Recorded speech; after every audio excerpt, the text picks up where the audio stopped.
Welcome back, you guys. Today we're talking about these layoffs. The job market is crazy.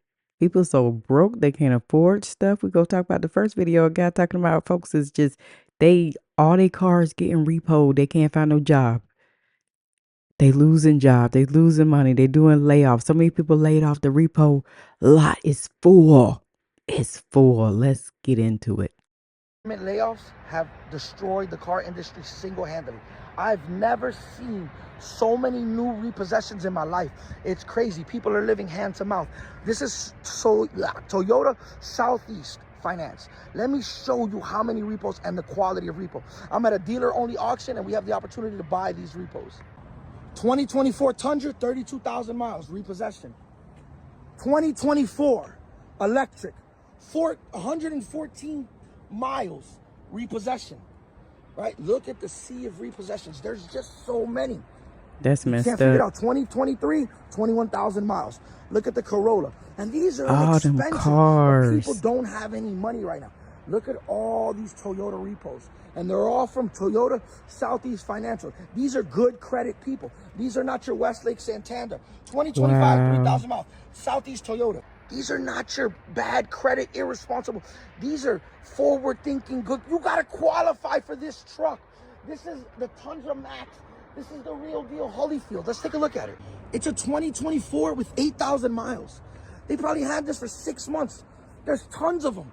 Look, it's a sea of repossessions. There's so many I can't even cover them.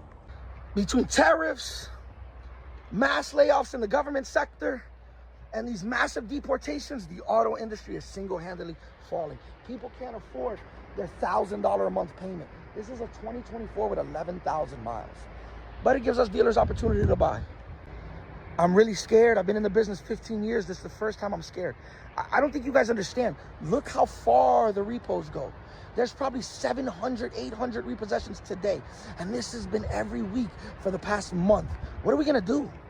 Right. You don't pay that bill, they want their money back. The bank go come pick up the cars. And this is just an oversight of how many people car is getting repossessed. Yep. That's all this shows how bad it is. Because if people were keeping up with their payments, that lot wouldn't look like that. And that's coming from a guy, Rob the car guy, who specialized in vehicles and noticed that the repossessions are high right now. Why is this lot stretching down the street? That many people got their car repossessed? Maybe people are making up new financial decisions for themselves and they are turning in their cars that are leased and maybe they're going for ownership. Let's be on the optimistic side. Or maybe they ain't paying, they ain't got the money, they lost their job, and you can come get this mother sucker. That might be one option, but it's definitely real. We have major breaking news right now. The United States stock market is in free fall already. The Dow Jones opened about 1,300 points lower. The S&P 500 opened about 3.2% lower, and the NASDAQ opened about 3.9% lower. This is just the beginning of what could be a stock market crash today, one of the worst days for the stock market in recent American history. Stocks are plunging.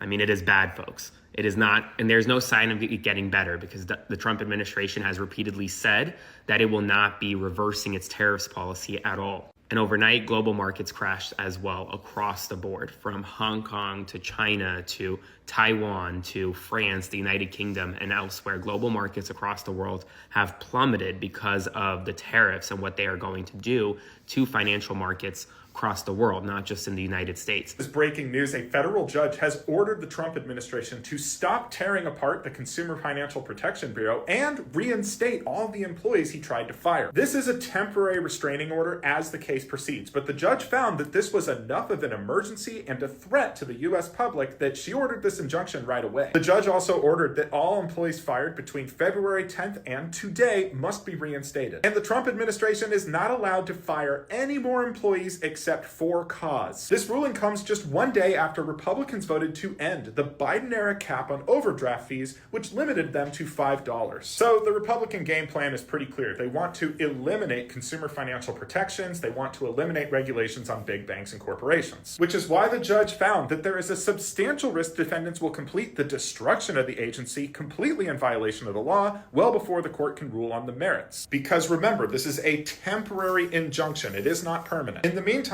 only Congress has the authority to wind down this agency. Not Donald Trump, not Elon Musk, and not the authors of Project 2025. What you think about a judge overturning with the CFPB layoffs? 14,000 were fired on April 18th. Employees and Americans as a whole. There's more bad news coming out of the Consumer Financial Protection Bureau. If you can remember, the Trump administration put all of its employees on administrative leave almost immediately upon Donald Trump taking office. A judge said reinstate them. They were reinstated. Well, yesterday on April 17th, the Consumer Financial Protection Bureau terminated 1,400 employees. Now, according to a statement by the chief legal officer of the CFPB, Mark Paoletta, he said the agency will be shifting its focus away from its supervisory role and towards the tangible harm to consumers. Medical debt, student loans, consumer data, and digital payments have all been identified as topics the CFPB will deprioritize, which means harm's coming to all of us. Yes, 1,400 federal employees are out of a job, leaving plus 85,000, plus 20,000 United States postal workers, plus the 3,000 that GM laid off, plus the 20,000 the U.S. Department of Health just laid off. And we haven't even begun to talk about tech yet. We haven't even dove down into that. We haven't dove down in Stellantis, the automakers. How many y'all let go? We haven't even dove down into all the stores that closed. We just getting started. If I was recording everything, I'd be here for 2 months, sitting in this seat talking. And can't move if that was possible. We haven't even dug into any of that. And we got 1,400 more federal employees that was laid off. What y'all think about that? Let me know what you think about that. 300 employed at the CFPB, and they want to terminate another 100 of those. So, as of right now, all of us have lost the protections that we've come to realize the CFPB provides, and there's nothing we can do about it. They're doing the same playbook here that they've done with other agencies that they were directed to keep in place and that are protected by law, where they're gutting it down to just the bare minimum staff, and then they're not going to actually accomplish their job. This will once again give power of the dollar back to Wall Street, big banks, and big tech with no repercussions for the harm that they cause American citizens. This is the world we're living in, people. If you are a believer, you're born again, you are called to be a watchman or watchwoman or watch person, doesn't matter. So that means you are someone who's to behold, to look up. You're called to be one who waits on the Lord.